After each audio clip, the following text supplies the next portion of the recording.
Ladies and gentlemen, welcome back to the Ground and Pound podcast, the show where, as always, we're hitting you with them elbows of knowledge. And as always, just like last week, we're hitting it off with the PFL World Tournament middleweights, light heavyweights, and heavyweights. It's the big boys this week. And I'm joined by one very large gentleman who could bench press more than you would imagine, Carlos. What's happening, Carlos? Absolutely nothing, brother. He's making fun of me, ladies and gentlemen. That's what he's No, doing no, right no, there. no. He's an elite lifter, ladies and gentlemen. Let me tell you, 1% Club. This man is an absolute train.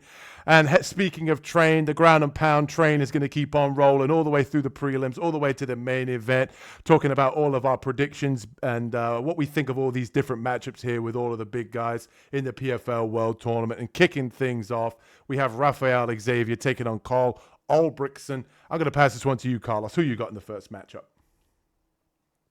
So I ended up taking Rafael Xavier. Xavier had, a good showing pretty much against Simeon Powell. Um, Check the kick, has good power. He's very loose with his punch, very loose with his kicks too. Good strikes.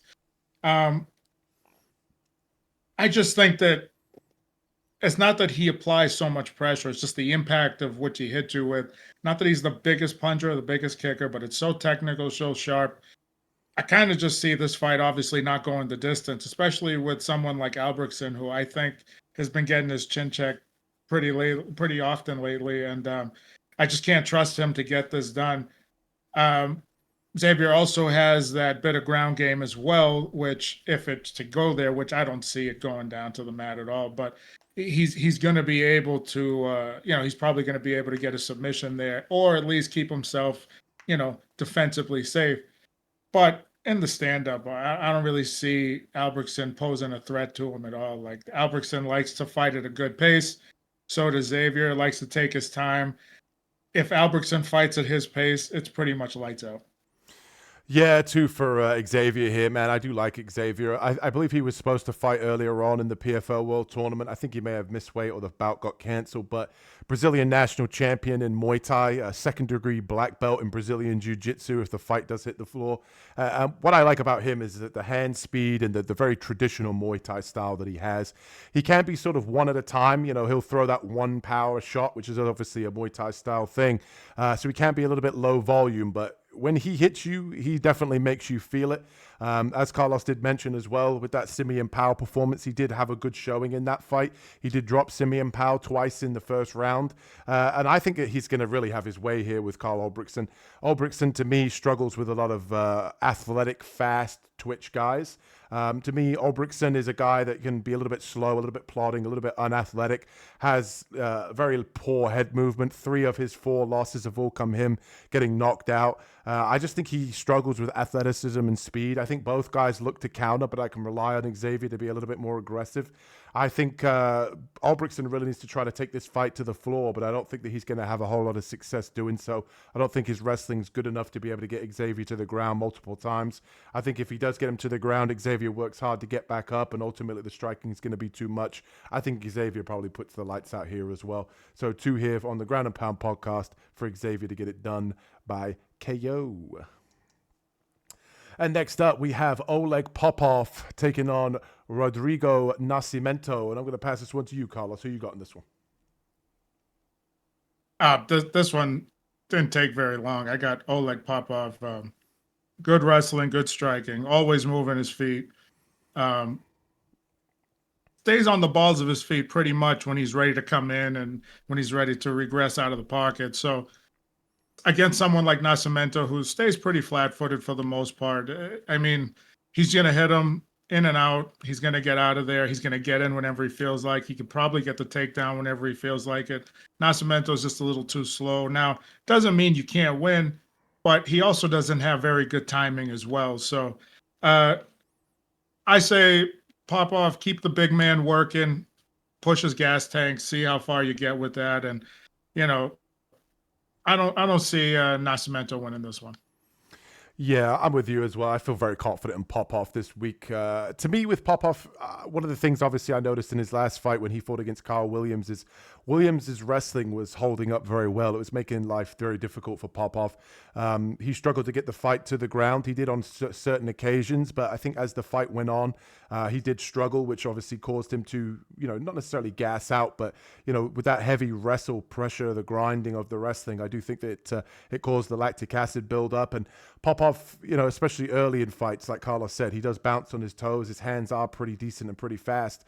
I just think here that Nascimento, in comparison to Carl Williams, doesn't have that same wrestling. I think Nascimento is more of a jiu-jitsu guy with boxing. I don't think he's necessarily going to have the takedown defense here against Popov to be able to keep this fight standing. I think Popov will get him down, probably beat him up on the ground. I'm not worried about Popov getting triangled or armbarred here by Nascimento. I think that the wrestling and the ground control, he'll get into half guard, he'll beat him up with elbows, and he'll beat him up with ground and pound. And to me, even if you go back with Nascimento's previous fights, even in the UFC, when he fought against Romanov, who we'll see earlier on this card, he got taken down pretty much at will, especially early. I think Popov does something very similar here. Very confident in Popov this week. I think he beats him up with ground and pound, either a late finish with ground and pound or maybe a decision here for Popov. And even if the fight remains on the feet, I like Popov's hand speed here. I think he's got a little bit more pop, a little bit more technique on the feet. Nascimento really just fights behind the jab. So 2 for Popov here, fairly confident for me. And next up, we have Ali Walsh, the grandson of Muhammad Ali, taking on Ronnie Gibbs. And I'm going to kick this one off here. This one really speaks for itself. These are always showcase bouts here for Ali Walsh. The PFL pretty much just gives him ideal style matchups to kind of demonstrate him, use the name, the Ali name. They're always talking about it inside the PFL Smart Cage about how he's the grandson of Muhammad Ali. And the boxing and the hand speed and the crispness of his strikes, has a lot of power in his hands, has shown so far in his 2-0 professional career. And to me, when we talk about Ronnie Gibson, to be honest with you, the guy lacks a lot of power. I think he's going to have a hard time getting Ali Walsh off of him. His first professional fight that I was able to see, he just kind of lacks that little bit of pop and that little bit of power to get his opponent's respect.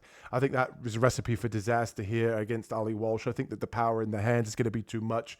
And I think that he's just going to be able to pressure forward and land that knockout blow like he's done in previous fights. Obviously, only 2-0. He does get a little bit reckless at times. I think that's going to catch up to him, but not in this one here against Gibbs. Give me Ali Walsh here to find the knockout and continue that Ali trend of that theme the UFC likes to do to push this guy. So Ali Walsh is the pick. Carlos, who are you going with? I'm taking Ali Walsh as well. I didn't get to see so much on Ronnie Gibbs. From what I've seen, he's been doing this for a long time, but like you said, doesn't really lack. He kind of lacks the pop on his strikes, but he does look like he's somewhat technical on the ground. So if it is to go there, I feel like that would probably be the stronger point for him to pull off an upset here. I don't know why I said upset. It's not like Walsh is a champion, but he's being brought in here to be an opponent, so that's why. I'm going to take Ali Walsh also as well, because I've seen he's got more of the explosive power. He's got the more athletic movements. He's a little bit more dynamic. Probably the stronger guy. Trains at Extreme Couture with a bunch of animals over there. So if he's not ready for Ronnie Gibbs, I'd be surprised.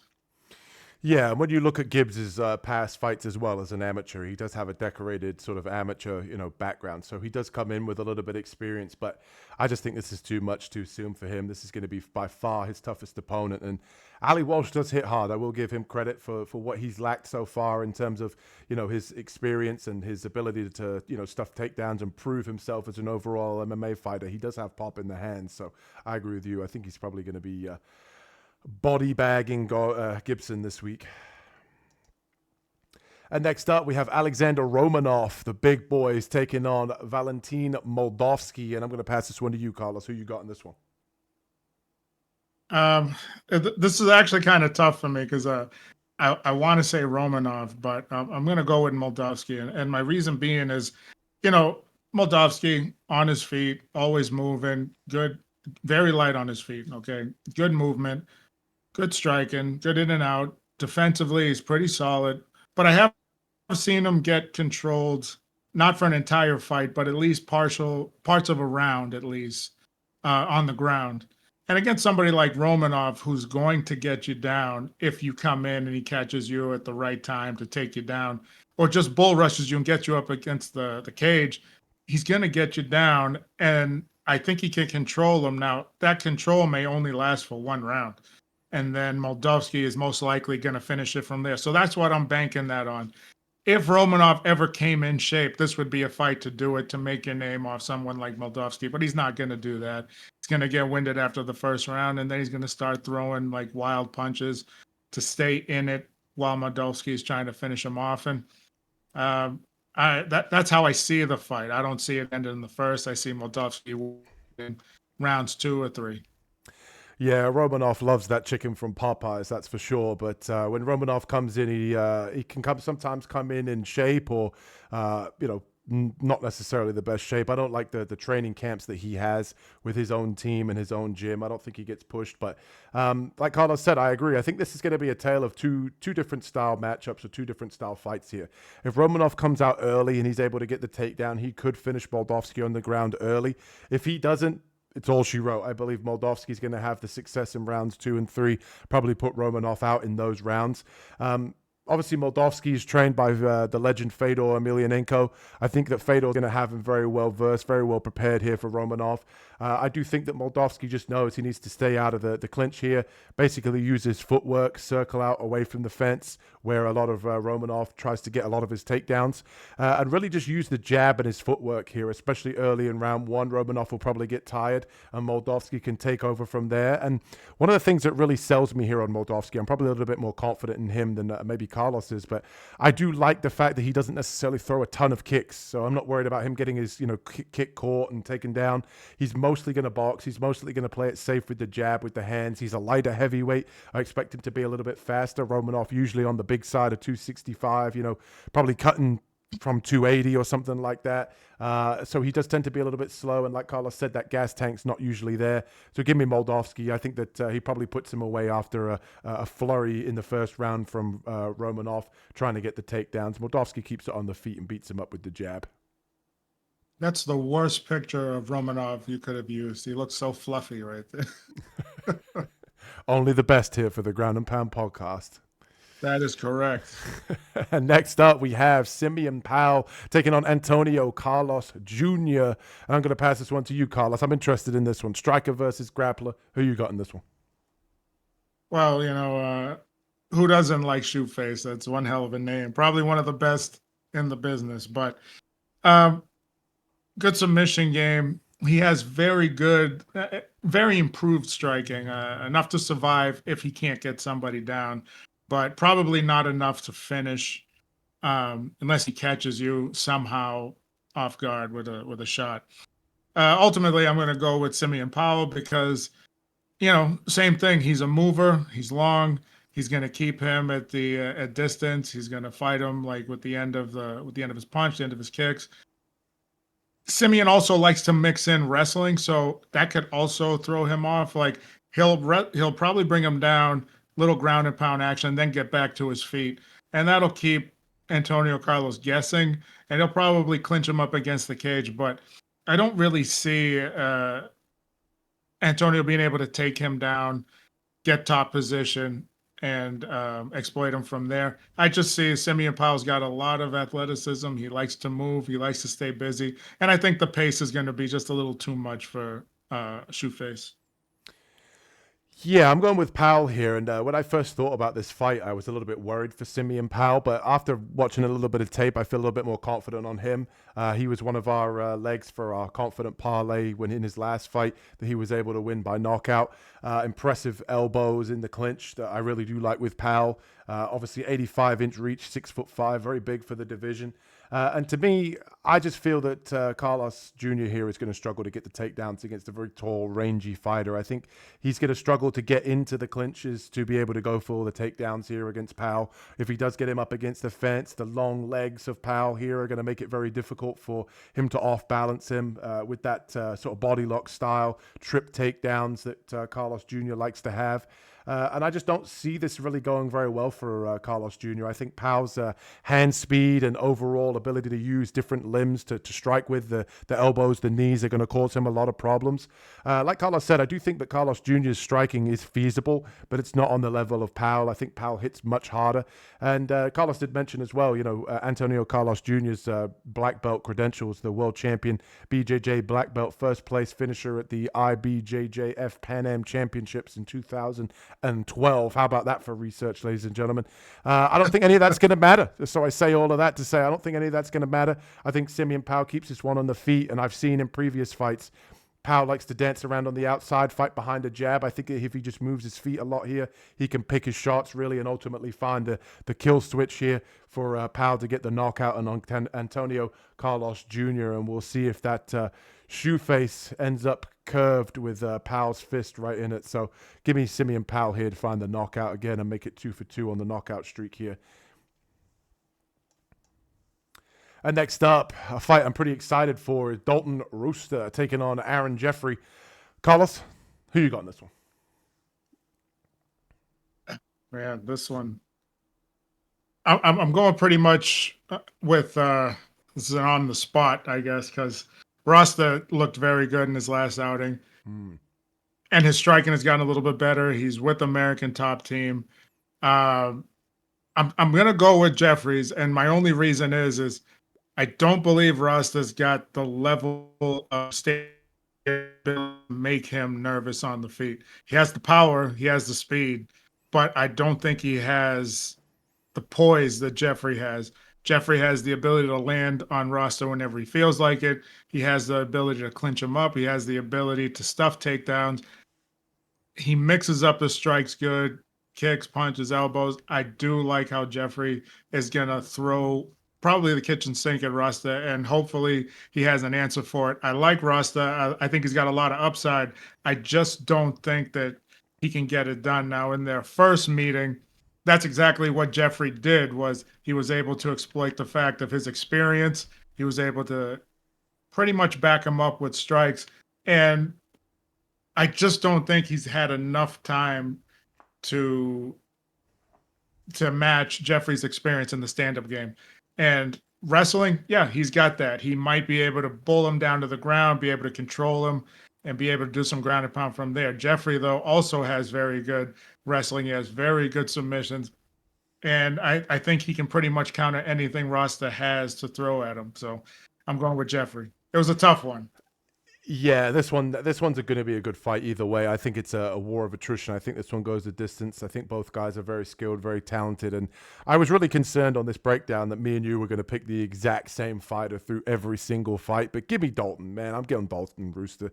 I like him in this fight. I think it's going to be close. I do think that the experience and the overall age is going to be a factor here for Aaron Jeffery. I do think that he's got the little bit of extra experience that could play a factor in this fight. I think Dalton's obviously the better athlete. The guy's built like a human fucking tank. But the thing that I noticed in his last fight against C, when he was able to get that fight to the ground, ultimately find the victory there on the ground with the submission, is he got on the mic and he said something that kind of really made me want to choose him for this fight. And it was basically, he was saying about how he really believes in himself, how he kind of just has that belief that he can be a champion. And I kind of like it when I hear younger guys who look like they have all of the skills to kind of put everything together, when they kind of come out and actually say that. I think the self-belief is there. Like Carlos said, he's training at American Top Team, obviously one of the best gyms, if not the best gym to be training at, especially for a young fighter. And to me, the way that I see this fight going is that I've seen Jeffery get backed up against the fence a number of times. I think Dalton has the power to be able to do that. Jeffries does have very, very good takedown defense, but what I like about Dalton is he'll throw up top, he'll throw a combination like right hand, left hook, whatever he wants to throw, and then he shoots in for the takedowns. He doesn't just constantly try to chain wrestle. He won't just constantly hold you up against the fence. He throws a combination, ducks down for the legs. He goes for the singles, he goes for the doubles, but he's not just trying to wrestle. He's trying to mix in everything. He's trying to do damage, whereas with Jeffries, I think sometimes he gets a little bit invested invested in the grappling. A guy will hold him against the fence, and then he'll reverse position, and then he goes in for his wrestling. I'd like to see him break away sometimes. For that factor, I'm going to go in for the Dalton Rosta win here. I think he wins by decision, split decision, very close decision. But I think the power, I think the wrestling is going to be enough here for Dalton to get it done. And maybe even we see him go all the way here and win at middleweight. I think he's pretty impressive. Beliefs there. We'll see how he does.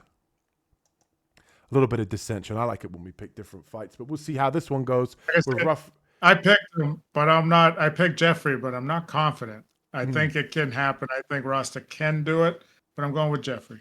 We might have to look at the odds for that one for the best bets. We'll see for the PFL best bets. But one thing can be sure is we'll see how this one goes. Rafael Stots taking on Sergio Pettis.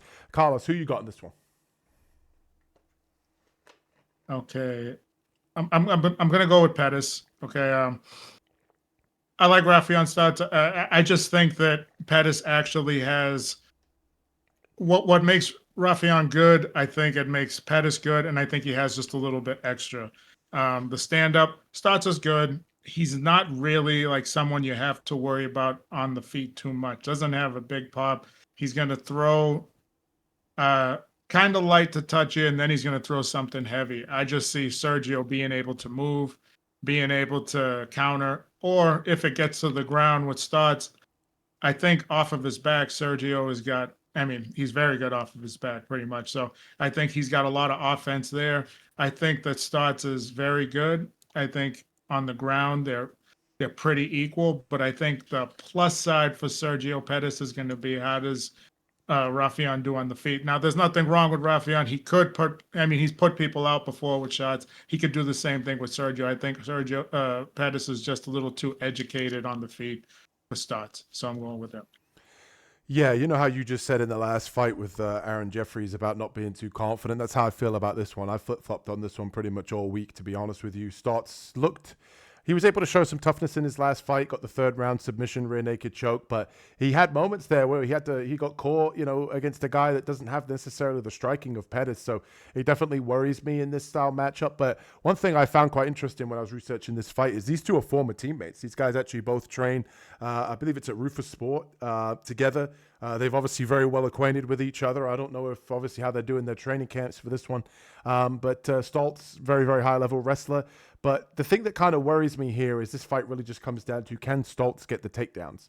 I believe Pettis is like Carlos said, is going to have the movement on the outside. I think the striking is going to be a little bit too much here for Stots. And I'm actually going to go with Sergio Pettis as well. I think that, like Carlos said, he does have good jiu-jitsu off of his back. He can scramble as well. I think Stots has shown that maybe Father Time might be catching up with him a little bit at 36 years old, which is kind of making me lean to Pettis here a little bit more. But I'm not confident because I could see Stots, getting 2 out of the 3 rounds with his wrestling. But ultimately, I'm going to pick Pettis here to kind of just have the better taekwondo, the better striking overall, and just, kind of just blast kicks from the outside, land the bigger shots. And I just don't see Stots being able to get enough takedown, enough control time to be able to win this fight here. So 2 for Pettis to get it done.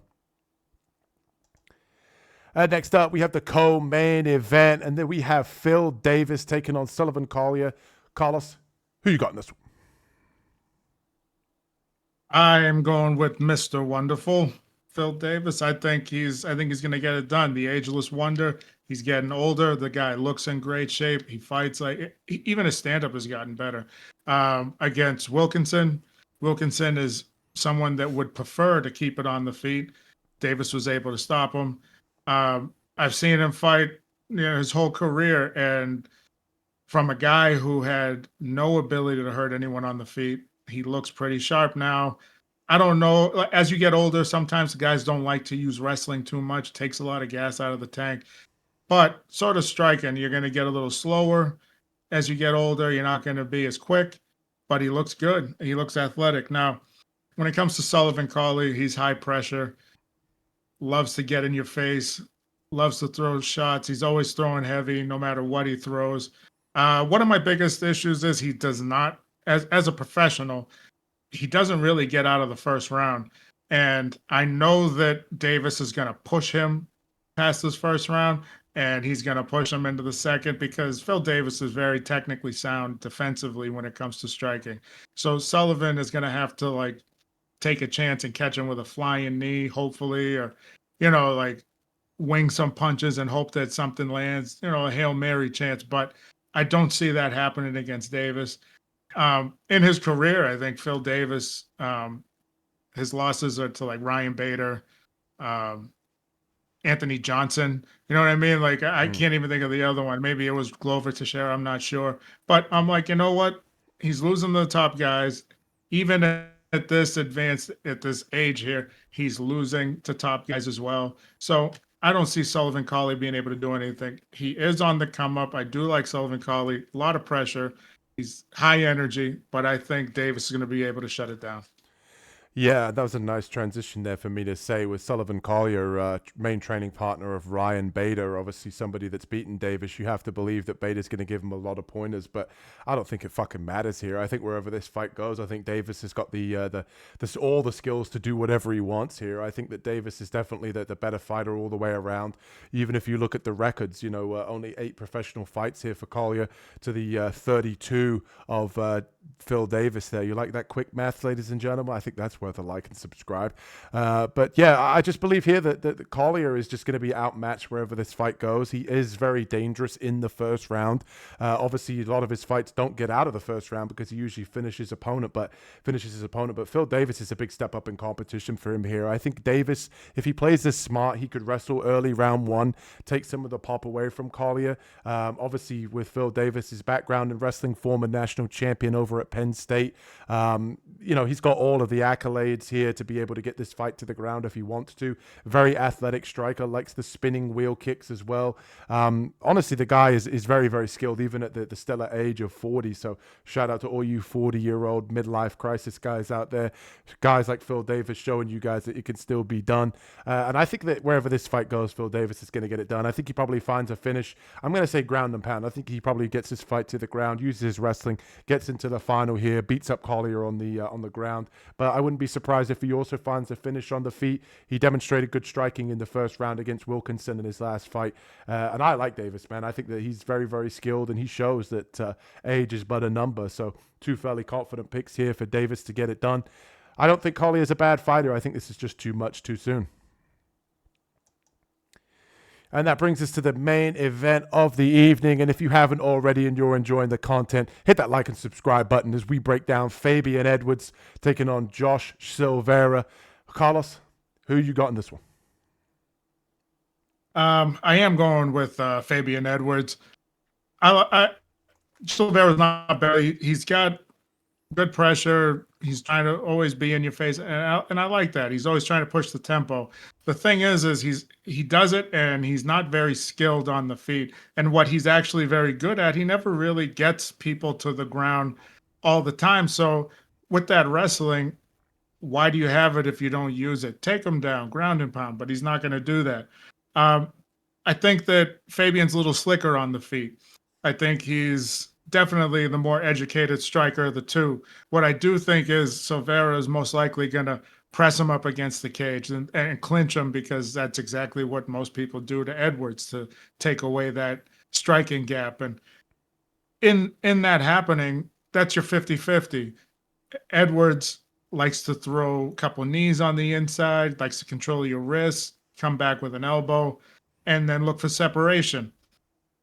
I just see that happening over and over again unless Silveira could do something different.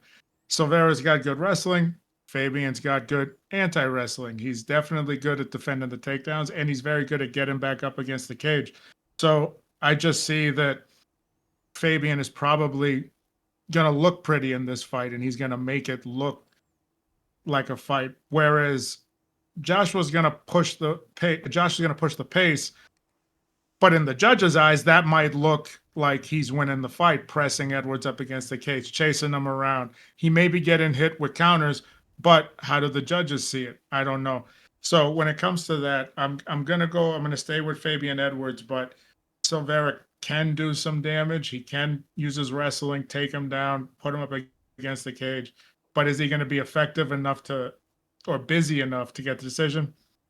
He may look that, but he may not actually do any damage to Edwards. Yeah, 2 for Fabian Edwards here. My main concern when I saw this matchup, when there was sort of, put on the event and titled as the main event was I was worried about Josh Silveira's size compared to Fabian Edwards. I was worried him coming down from 205. You know, he was going to be the much bigger guy in there. But when they did the face-offs after both guys won in their last fight, Fabian looked like the bigger guy. So I was actually kind of surprised about that. And that made me feel even more confident here to even say, you know, I think Edwards is definitely going to win this one. My one knock on Fabian Edwards, after I list all of the good things later on, my one knock on him is that when he fights sometimes, he will get held up against the fence. People always want to take him down because he does have high-level kickboxing and striking. And he will reverse position. Instead of breaking away out of the clinch, he will continue to wrestle with that guy.